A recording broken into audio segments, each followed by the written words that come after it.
함께 살펴보는 말씀은 다소 충격적인 말씀입니다. 왜냐하면 예수님께서 베드로를 향해서 또 자기가 제일 사랑하고 자기가 제일 아끼고 또 자기가 제일 신뢰하였던 베드로에게 전혀 뜻밖의 말씀을 하셨기 때문입니다. 어떤 말씀을 하셨나요? 우리 함께 23절의 말씀을 같이 한번 읽어보도록 하죠. 23절입니다. 시작! 예수께서 돌이키시며 베드로에게 이르시되 사탄아 내 뒤로 물러가라. 너는 나를 넘어지게 하는 자로다.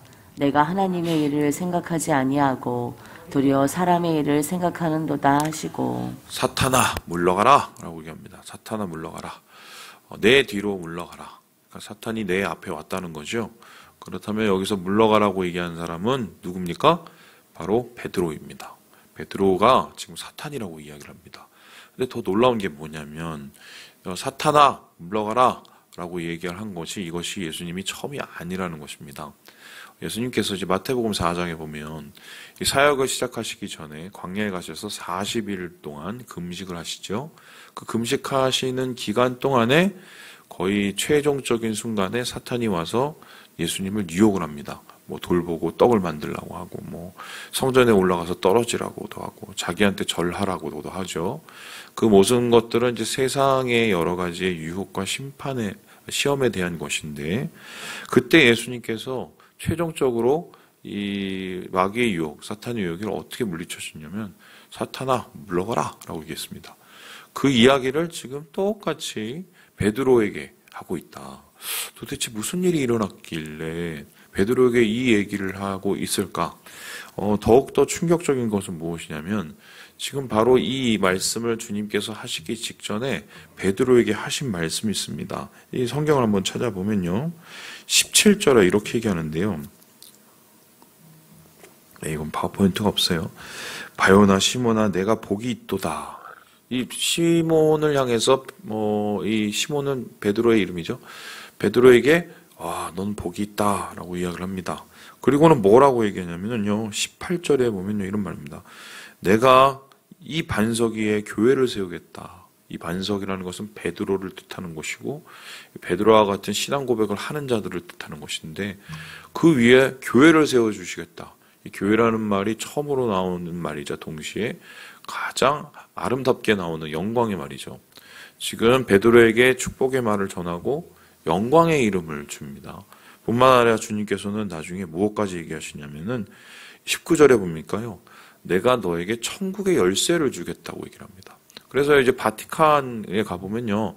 바티칸 대성당이라고 하나요? 뭐라고 그럴까요? 거기 가면 그 교황이 있는 데가 열쇠 모양입니다. 열쇠 모양으로 이렇게 만들어져 있어요. 그 바티칸이. 천국의 열쇠를 이제 받았다는 거죠. 근데 이제 그게 좀 잘못된 해석이죠. 여기서 천국의 열쇠란 베드로처럼 신앙을 고백하는 자들에게 주신 하나님의 구원의 열쇠인데 이것을 어쨌든 처음 받은 사람이 누굽니까? 베드로였어요. 바로 이렇게 예수님께서 사탄아 물러가라고 하고 말씀하기 직전에 베드로에게 가장 축복의 말, 또한 가장 은혜의 말, 그리고 가장 이 베드로에게 영광스러운 이름을 주님이 주셨습니다. 바로 그러한 직후에 베드로에게 이렇게 예수님께서 사탄아라고 얘기합니다. 도대체 무슨 일이 일어났길래 주님께서 이토록 흥분을 하셨을까요? 아니면 이렇게 주님께서 베드로를 향해서 다급하게 그를 향해 외치셨을까? 베드로가 한 얘기는 바로 이것인데요. 우리 함께 22절 말씀을 같이 한번 읽어보도록 하겠습니다. 22절입니다. 시작! 베드로가 예수를 붙들고 항변하여 이르되 주여 그리 마옵소서 이 일이 결코 주께 미치지 아니하리이다. 베드로가 한 것은 예수님 붙잡았다는 것이고 항변, 좀 목소리를 크게 했다는 거죠. 뭐라고 얘기했습니까? 주님 안 됩니다. 그리하지 마옵소서. 안 됩니다. 라고 했습니다. 왜 안 됩니까? 주님께 이 일은 결코 이루어지지 않을 겁니다. 절대로 그거 하면 안 됩니다. 제가 못하게 할 거예요. 라고 얘기했습니다. 이 베드로가 못하게 할 거라는 얘기는 무엇이냐면 예수님께서 21절에 보니까 내가 앞으로 이제 어떤 일이 일어날지 내가 얘기를 해줄게. 내가 이렇게 예루살렘에 올라가잖니? 그러면 거기에 가서 내가 고난을 받을 거야. 안 그래도 나를 지금 노리고 있는 이 종교 지도자들이 있는데 그 손에 내가 고난을 받고 결국 내가 죽을 수밖에 없어. 십자가를 질 수밖에 없어. 라고 얘기합니다. 하지만 그 십자가를 진 후에야 나는 사흘 만에 부활하게 될 것이야. 라고 얘기를 했어요. 그러니까 예수님께서는 자기가 본인이 이 땅에 오신 가장 큰 이유, 십자가를 대신 지신다. 구원을 위해서 십자가를 지시고 부활하신다. 이러한 예수님의 가장 비밀스럽고 최종적인 사역을 이야기했을 뿐입니다. 그런데 여기에 대해서 베드로가 이렇게 얘기를 한 거예요. 안 돼요. 절대 안 돼요. 제가 그렇게 가만히 놔두지는 않을 거예요. 주님은 절대 그러실 수 없어요. 이라고 얘기합니다. 그렇다면은 이 베드로의 마음을 선의로 한번 읽어보면 그런 건 아니겠어요? 자기가 따르고 자기가 신뢰하고 자기가 정말 하나님의 아들처럼 여겼던 예수님께서 아니 어떻게 죽어? 어떻게 고난을 받아? 내가 그렇게 가만히 놔두지 않을 거라는 겁니다. 내가 예수님을 지키겠다는 소리입니다. 굉장히 충성스럽게 느껴지죠. 실제로 베드로는 이 대제사장 그룹들이 예수님을 잡으러 왔을 때 어떤 일이 일어났습니까?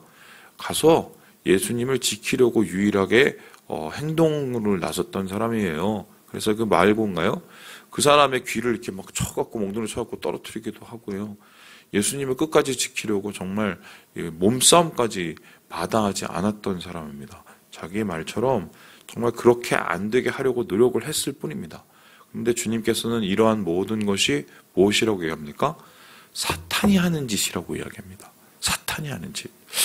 도대체 예수님은 무엇 때문에 베드로의 이러한 충성 어린 이야기, 베드로의 이러한 하나님을 향한, 예수님을 향한 사랑의 이야기를 오히려 반대의 이야기, 안 되는 이야기, 절대로 이루어지면 안 되는 모습으로 받아들였을까? 베드로에게 있어서 주님께서는 어떤 모습을 위험스럽게 생각하셨을까? 한번 보게 되겠는데요. 여기 다시 한번 23절에 보면 왜 베드로가 사탄아 물러가라라는 말을 당할 수밖에 없는지 알게 됩니다. 1번 보니까요. 너는 나를 넘어지게 하는 자로다. 너 나 쓰러뜨리려고 그러는 거지.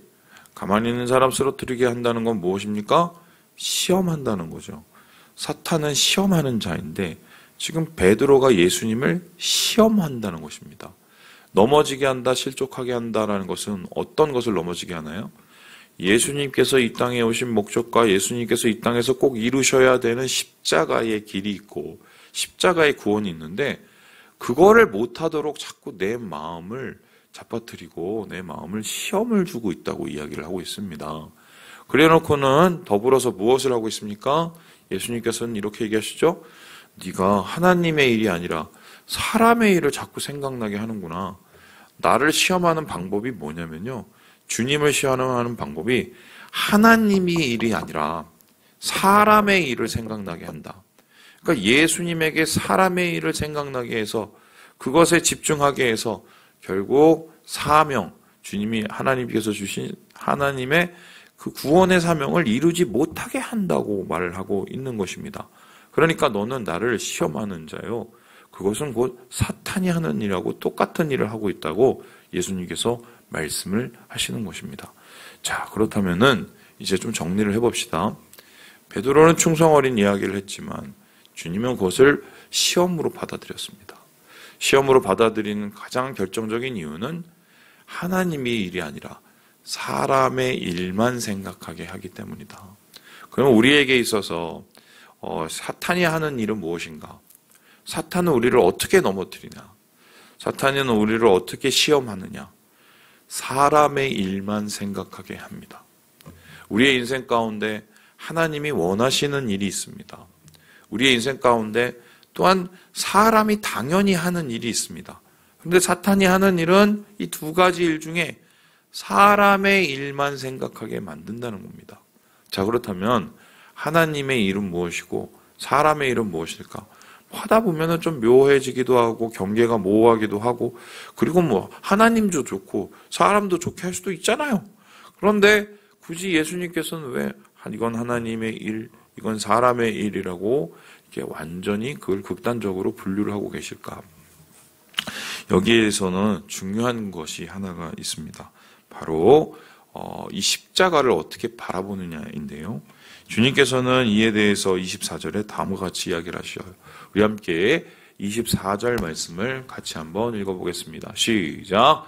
이에 예수께서 제자들에게 이르시되 누구든지 나를 따라오려거든 자기를 부인하고 자기 십자가를 지고 나를 따를 것이니라. 하나님의 일은 자기 십자가를 지고 하나님의 길을 따르는 것입니다. 자기 십자가라는 것은 무엇입니까? 십자가를 생각해 보세요. 십자가는 좋은 게 아닙니다. 요즘으로 말하자면 교수대를 뜻합니다. 교수대. 자기 교수대를 들고 나를 따르지 않으면 그것은 나의 제자라고 할 수 없다라고 얘기합니다. 그러면은 교수대를 이렇게 묶어갖고 내가 끈을 이렇게 들고 다니라는 소리야? 그게 아니죠. 십자가가 중요한 이유는 뭡니까? 주님이 십자가를 지심으로 모두가 어떻게 됩니까? 주님의 희생 때문에 다 살아납니다. 전혀 죄하고 상관없으신 주님이 죄값을 대신 치렀기 때문에 우리가 그 죄값으로 죽지 않고 구원의 문이 열려서 구원을 받을 수가 있게 되는 거죠. 그래서 여기서 말하는 자기 십자가라는 것은 내가 누군가를 위해서, 누군가를 살리기 위해서, 또한 누군가를 구원하기 위해서 지는 희생을 뜻합니다. 특별히 예수님께서는 이 세상의 모든 인류를 위해서 그런 희생을 하셨습니다. 목숨을 내놓으셨습니다. 그것이 예수님의 뜻이요. 또한 하나님께서 우리 예수님에게 주신 사명이었습니다. 나를 통해서 주님의 이루어지고 나를 통해서 사람이 살아나는 역사가 이루어지는 것이 바로 하나님의 일입니다. 그렇다면 이에 반대되는 사람의 일은 무엇입니까? 여러분, 사람 중에 제일 최고로 여겨지고 사람 중에 제일 대우를 받는 사람이 누굽니까? 돈 많은 사람입니다. 돈 많은 사람. 돈 많은 사람 중에는 좋은 돈 많은 사람도 있지만 돈 많은 사람 중에는 되게 나쁜 돈 많은 사람이 많습니다. 나쁜 돈 많은 사람의 특징이 무엇입니까? 다른 사람의 희생을 통해서 자기가 이익을 취하는 것입니다. 쉽게 설명하면 이렇습니다. 똑같이 일을 했으면 똑같이 일을 하고 거기에 대한 대가를 나눠야 될 텐데 어떤 사람은 소위 말해서 수십억을 얻고 반대로 어떤 사람은 몇십만 원의 이익을 얻는다. 이건 뭐 굉장히 괴리죠. 이 몇 년 전에 이 월스트리트죠. 미국 뉴욕의 월스트리트에서 이 시위가 한 명 있었죠. 시위를 뭐냐면 이제 99%의 반란이라고 그랬는데 이게 뭐냐면 이 코로나도 그렇고 또는 세계화도 그렇고 이런 세계화 코로나를 통해서 어떤 일이 일어나느냐. 잘 사는 사람은 더 잘 살아지고 못 사는 사람은 더 못 살아집니다. 특별히 미국에서는요. 중산층이 몰락을 했어요. 많이요. 집값이 떨어지기도 하고 막 소위 서브프라임 모기지 사태가 일어나기도 하고 그러면서 결론적으로 어쩌면 그 모든 이익을 1%도 안 되는 사람들이 다 폭리를 취했습니다. 그 폭리를 취하는 방법은 뭐냐면 이 사람들은 땀 흘려서 열심히 일을 해서 뭔가를 하루를 살아가는데 반대로 저 사람들은 위에서 숫자를 가지고 금융을 가지고 장난을 치면서 그 이익을 자기가 다 취했습니다. 그것 때문에 99%의 반란이 일어나서 한마디로 월스트리트를 공격하라 막 그런 주제로 사람들이 모여서 시위를 했죠. 그 시위가 다른 시위가 아니에요. 막 폭동과 이런 시위가 아니에요. 한마디로 부의 공평한 공정한 분배. 이번 대통령님이 계속 얘기하시는 공정한 사회를 만들자는 거죠. 그런데 그것에 그러한 구호가 있음에도 불구하고 지금 계속적으로 사실 이 부의 불균형이 더 심해졌습니다. 코로나 3년 동안에 더 심해졌어요. 더 심해졌어요. 이게 왜 그러냐면요. 세상의 길은, 사람의 길은 그렇습니다. 남이 어떻든 나만 잘 되면 됩니다. 심지어는 내 옆에 사람이 희생하더라도 내가 먼저 살고 보는 게 세상의 길입니다. 세상의 길이요 사람의 길은 내가 먼저 살고 내가 먼저 높여지는 겁니다. 그 후에 남을 볼 여유가 생기면 보든지 말든지 하는 게 세상의 길입니다. 사람의 일입니다. 그래서 내가 먼저 높여져야 되고 내가 먼저 체면이 서야 되고 내가 먼저 잘 살아야 되고 내가 이겨야 되고 내가 옳아야 됩니다. 그게 사람의 일입니다.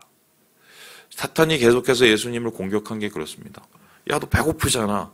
아유, 너가 지금 배고프니까 먼저 떡을 만들어, 돌로. 너 유명해지고 싶잖아. 네가 먼저 지금 유명해지는 게 먼저니까 상전에서 뛰어내려. 너 세상을 다 갖고 싶잖아. 네가 세상을 가지면 먼저 가지면 되니까 나한테 절해. 사람의 일입니다. 그런데 예수님께서는 이에 대해서 뭐라고 합니까? 나는 사람의 일을 갖는 게 아니라 십자가의 일을, 하나님의 일을 갖는다라고 했습니다. 하나님의 일은 무엇입니까? 나를 통하여서 주위에 있는 사람들이 살아나는 일입니다. 나의 작은 헌신을 통해서 내 가족, 주위에 있는 내 이웃, 내 공동체, 내 형제 자매가 살아나는 일입니다. 그것이 세상의 눈으로 봤을 때는 굉장히 불합리해 보이고 되게 초조해 보일지 모르겠지만 그것을 주님께서는 가장 옳은 길이고 하나님의 일이고 이것을 내가 위해서 세상에 왔다고 말씀하십니다. 제자란 바로 그러한 주님이 걸었던 길, 십자가의 길을 마다하지 않고 자기 십자가를 지고 자기의 영역에서 누군가를 살리기 위해서 누구를 구하기 위해서 살아가는 것이 그게 제자라고 말합니다. 그것이 바로 제자의 길인데 지금 베드로는 자기의 충성된 마음으로 작은 사랑으로 주님을 향해서 그 길을 막으려고 했던 것입니다. 그 의도가 정확하게 어떤 것인지 모르겠지만 아마 베드로의 마음은 분명히 그런 마음이 있었을 거예요. 아니 내가 여기까지 예수님을 쫓아온 게 몇 년인데 여기서 예수님이 죽으면 난 뭐가 돼? 예수님이 확 올라가셔야 내가 그 밑에 한 자리를 하지. 이런 생각이 분명히 있었을 거예요. 내가 먼저 돼야, 내가 먼저 잘 돼야 된다는 그런 생각이 그의 마음을 괴롭혔을 것입니다.